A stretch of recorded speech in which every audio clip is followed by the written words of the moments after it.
বেড়েছে সবজির সরবরাহ বাড়ায় সপ্তাহ ব্যবধানে কেজি প্রতিতে বিভিন্ন সবজির দাম কমেছে ৫ টাকা পর্যন্ত। বিস্তারিত জানাতে যুক্ত আছেন সহকর্মী আসাদ জামান। আসাদ, জানাবেন কোন সবজি কত দরে বিক্রি হচ্ছে?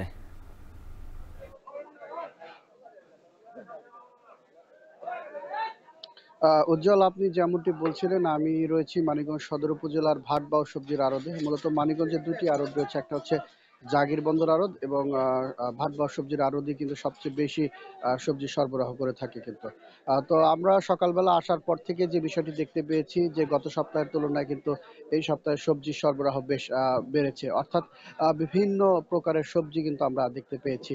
তো সবজি বাড়ার কারণে কিন্তু যে কেজিতে কিন্তু ৫ টাকা পর্যন্ত সবজির দাম কমেছে বলে আমরা জানতে পেরেছি বিক্রেতাদের কাছ থেকে। আজকের বাজার দর সম্পর্কে যদি একটু বলতে চাই, বেগুন বিক্রি হচ্ছে ৫০ টাকা, পেঁপে ১০ থেকে ১২ টাকা, করলা ৭০ টাকা, শসা ৩৬ থেকে ৪০ টাকা, বরবটি ৬০ টাকা, টমেটো ১১০ টাকা কেজিতে বিক্রি হচ্ছে। অপরদিকে যে কাঁচামরিচ রয়েছে সেটা কিন্তু ১১০ টাকায়, ফুলকপি যেটা শীতকালীন আগাম সবজি সেটা কিন্তু আজ বাজারে আমরা দেখতে পেয়েছি সেটা কেজি বিক্রি হচ্ছে ১০০ টাকা কেজিতে। আর যে দেশি লাউ রয়েছে সেটা কিন্তু ক্ষেত্র এবং মান ভেদে এবং আকার ভেদে কিন্তু বিক্রি হচ্ছে ৪০ থেকে ৪৫ টাকায়।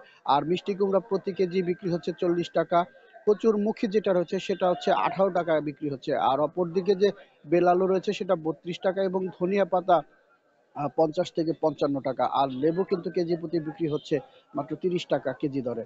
তো গত সপ্তাহেও কিন্তু আমরা দেখেছি যে অধিকাংশ সবজির দামই কিন্তু ঊর্ধ্বমুখী ছিল। অর্থাৎ ৫ থেকে ৫ টাকা, ৪ টাকা ৫ টাকা কিন্তু বেশি ছিল।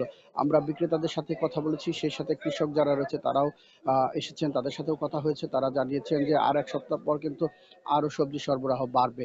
আর এরকম করে ২-৩ সপ্তাহ পর কিন্তু সব সবজি যখন বাজারে চলে আসবে তখন কিন্তু সব সবজির দামই কিন্তু আরো বেশি কমে যাবে বলে আমাদেরকে তারা আশ্বস্ত করছে।